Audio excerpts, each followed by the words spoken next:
Room 13 presents. It was mid-October when Eleanor first stepped into the old manor house that stood alone on the outskirts of Verdant Hollow. The sprawling estate, with its Gothic arches and brooding ivy-covered walls, had a reputation for being haunted, a story passed down through generations, whispered about in the town's only cafe. This was precisely why Eleanor had chosen it. She was here to dispute, once and for all, the legends surrounding it. As a documentarian with a penchant for the supernatural, Eleanor had visited countless haunted locations. Yet, there was something about the Holloway estate that drew her in with an unsettling allure.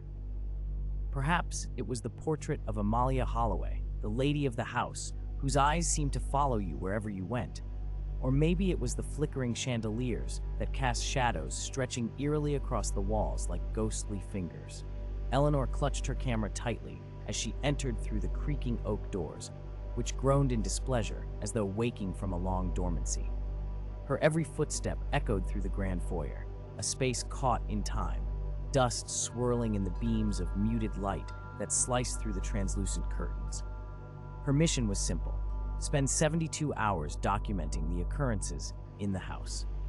Armed with her camera, journal, and a wry grin, she set out to explore the many rooms that had long since been abandoned, save for the spiders and their webs. The entry hall led to a grand staircase that split into two directions halfway up, like outstretched arms inviting her deeper into the manor's secrets. Eleanor's heart hammered in her chest, not from fear, she assured herself, but from excitement. She followed the left stairwell first, guided by an inexplicable pull toward the west wing, the oldest part of the house. Here, time seemed fractured with cracked wallpaper and portraits of the Holloway family, their eyes shrouded in darkness from ages past. She froze momentarily at the foot of room 13, a room fiercely spoken of in local lore. The tales said it was here Amalia last laid before succumbing to grief and loneliness, her demise a mystery unraveled.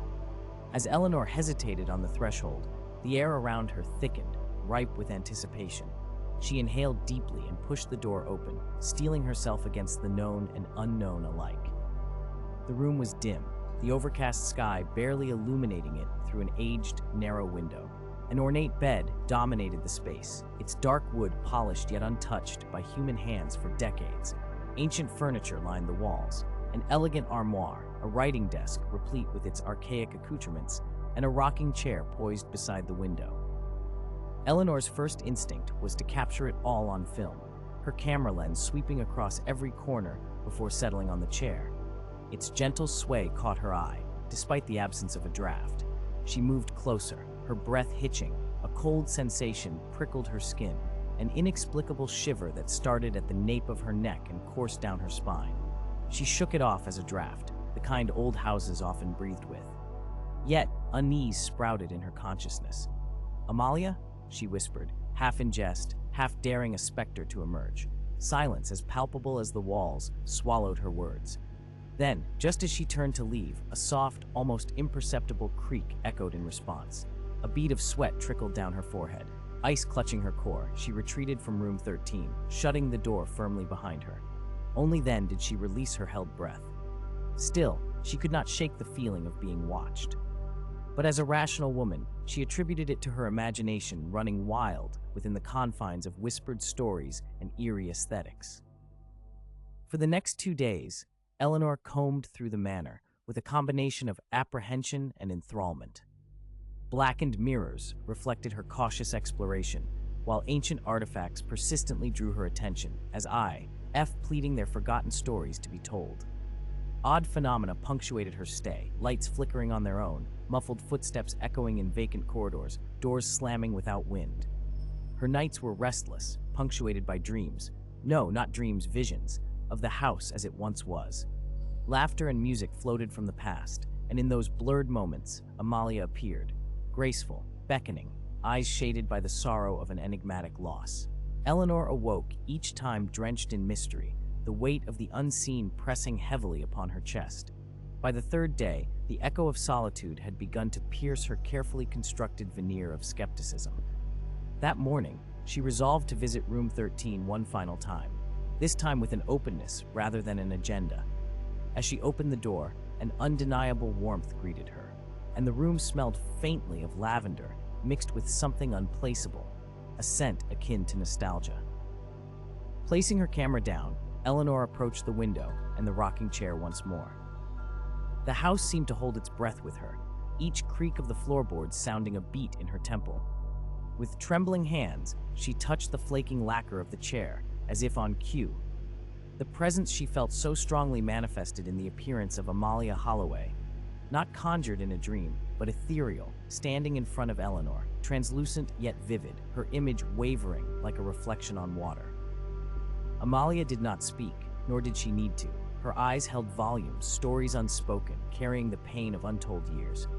Eleanor felt drawn to her, understanding in a rush that the tragic figure needed but one thing: an acknowledgement, a recording of her past. Fracturing, then piecing back together the truth long buried beneath time's relentless tide. With cautious resolve, Eleanor addressed the apparition. "What would you have me know?" For a moment, the world appeared to exhale, caught between dimensions. The room grew thick with history, and Eleanor was enveloped in a time that was and is. Visions poured into her mind: Amalia's love, fierce and consuming, her husband's departure to war, and the eventual betrayal by those she trusted. Eleanor felt the sorrow that bound Amalia to this room, a longing eternal. Her camera, still running, caught it all, or so she hoped. A last hesitant flicker crossed Amalia's face before she seemed to dissolve, drawn out by echoes only Eleanor could hear, a promise of peace to come. As the spirit faded, the knot in Eleanor's chest unraveled, replaced by gratitude and an unspoken bond forged across time. She packed her things later that day, allowing herself a last sweeping look across Holloway Manor. The air felt lighter, the house stilled, shadows no longer daunting. There was an understanding reached, a truce signed between the realms. Upon her return to town, Eleanor shared her findings, mixing recorded images with the emotion of her experience. Oddly, when reviewing the footage, Amalia's presence was a faint mist, her spectral form just an echo in the frame, a testament to the house's mystery still intact. Yet Eleanor knew the truth. Her documentary aired a month later, Room 13, spotlighting not just the haunted, but the haunted's tale, a gift to Amalia, hollowed in history's embrace. The Holloway estate, an enigma enshrined in stone and memory, stood as it always had, guarding its guardian, speaking through those who dared to listen. Eleanor watched from the back of the theater as viewers gasped at the suspense etched in moments on tape, unable to discern reality from perception. Despite this facade of conclusion, between those cryptic walls, Amalia's story lingered, reduced to whispers just audible in the silence of Room 13.